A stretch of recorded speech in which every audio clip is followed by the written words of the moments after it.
Good morning, guys. Good afternoon. Good evening. Whatever time that you might watch this, welcome to my living room. This is Connie, and I'm glad to be back. I missed last week, and I offer apologies and no excuses. I don't have any. I wanted to come today, and I thought we might just have a conversation. I don't have anything special in mind.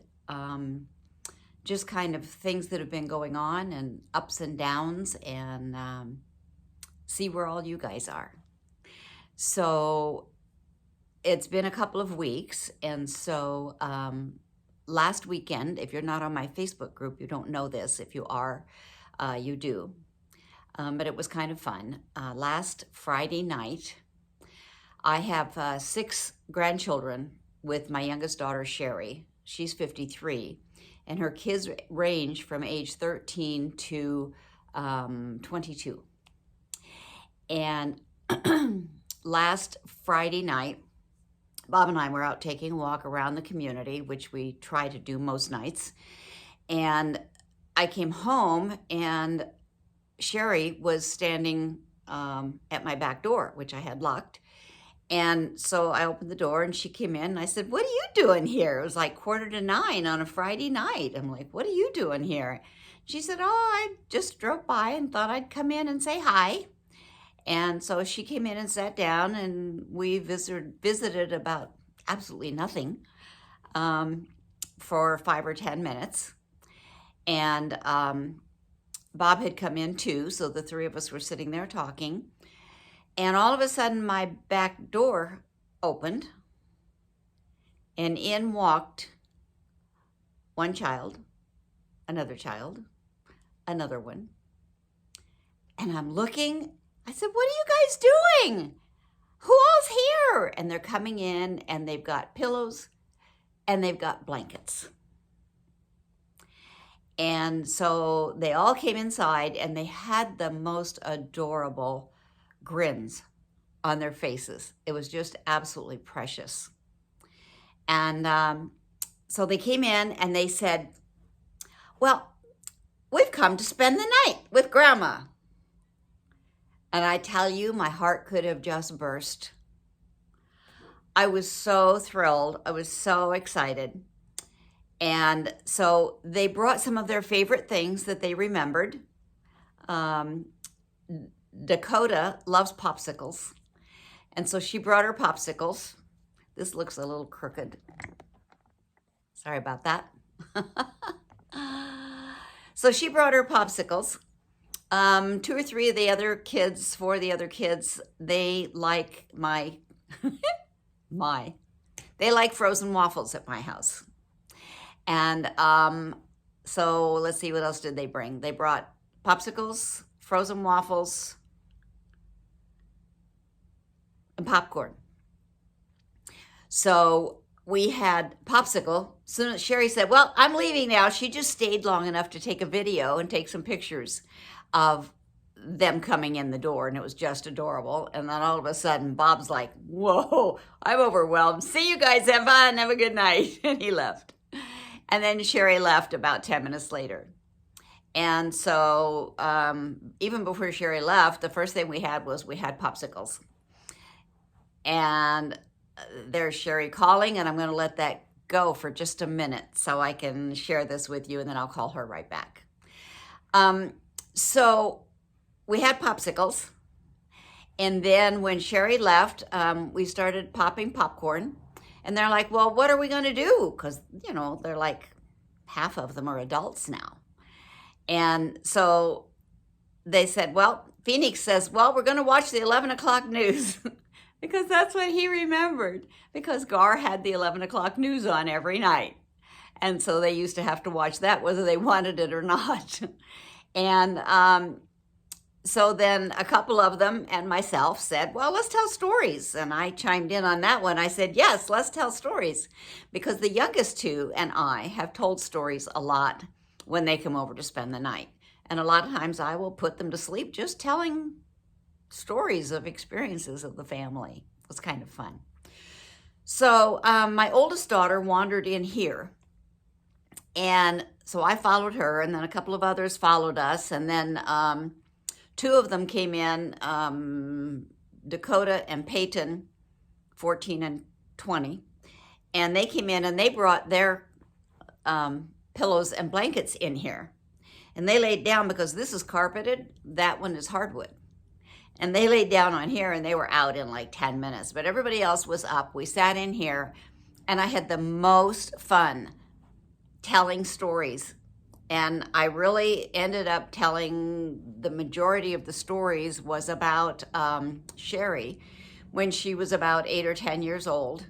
And she had, her dad, Gar, had rabbits all his life when he was a kid. And so we didn't have rabbits until Sherry was about 8 or 10 years old, and Gar decided to bring a rabbit home. And so we had that rabbit, and then he found somebody that had another rabbit, so he mated the rabbit. And then we had baby rabbits, and to shorten the story that I told them for over an hour, we had cats in the neighborhood, of course. The rabbits were outside, and when baby rabbits are 3 weeks old, they pop out of the nest. And so there was a cat up on the up on the fence. And the cat was watching for the rabbits, the babies to come out. And so one of them came out and they jumped down and they grabbed the baby and they went over the fence. And I don't know if you've ever heard a rabbit squeal when they're afraid or in pain. And it's blood curdling. And so Sherry heard that and she went running out the front door as she sees this cat take off across the street with her baby rabbit. Well, she was devastated, just in tears. And so we had, at that time, the whole neighborhood's out because of that blood-curdling scream and then Sherry's scream on top of it. And so everybody's going to help Sherry save the rabbits. So the people next door to us had a big spotlight. They put it in the backyard. The rest of the neighbors all came over in the backyard.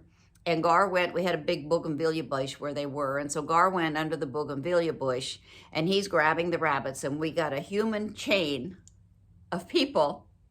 And he'd get a rabbit and hand it to somebody and they'd hand it down and they'd give it to Sherry and then she'd take it in the house. And so we continued that, and the spotlight gave us the opportunity. Gar could see the rabbits as they came out down in the underneath the bougainvillea. And so he grabbed each one, and we passed them into the house. And so we saved most of Sherry's rabbits. And there was a lot more to the story, but I shortened the whole thing for you so that it didn't take forever. And it was really sweet. And so her and Gar continued their love affair for rabbits. Oh, also on that rabbit that Sherry had, his name was Snowball.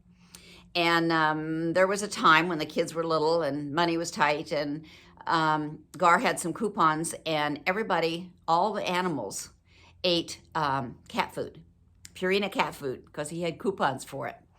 And so he would bring home a bag of Purina cat food, and Sherry would take the bag and go around to the,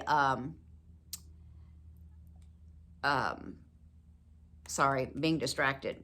So Sherry would take the bag around to the patio, and the rabbit's name was Snowball.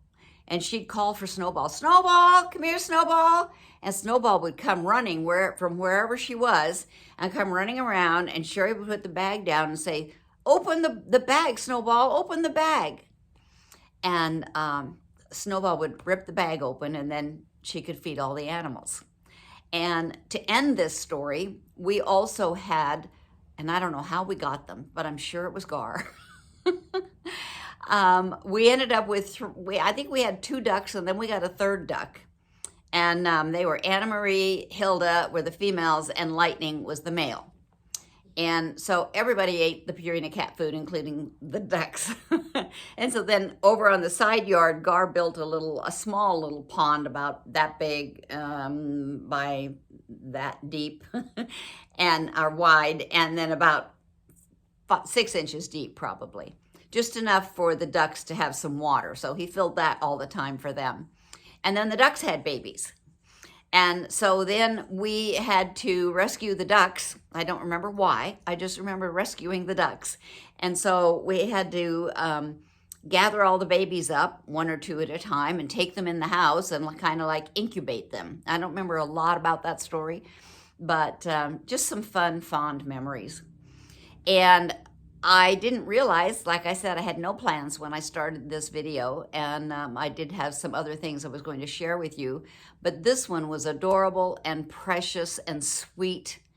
And I just have to tell you that my heart was so full that night and all the next day and still today. It's just wonderful. So, and I guess my grandson, Phoenix, was the one that had the idea. And so he reached out to all the other kids and said, "What are you doing Friday night? Let's go spend the night at Grandma's." And so they all piled in. And I don't know if it'll ever happen again. I mean, the surprise was that time, but it was the most wonderful thing in the world. And I will remember it forever. And so I wanted to share that story with you. That was the main thing I came on to share. And I hope you guys have had a good 2 weeks. And I will try to, I know I say this a lot, but I'm going to try to come on sooner, like maybe in the middle of the week, and finish catching you up. And then I'll go from there. So I hope you all have a good week or a good few days till I come back, and be blessed. Happy St. Patrick's Day. It is St. Patrick's Day. I have green on. It's green, not black. And so with that, remember, if no one else tells you today, remember, I love you. Have an awesome day. Bye for now. Be blessed.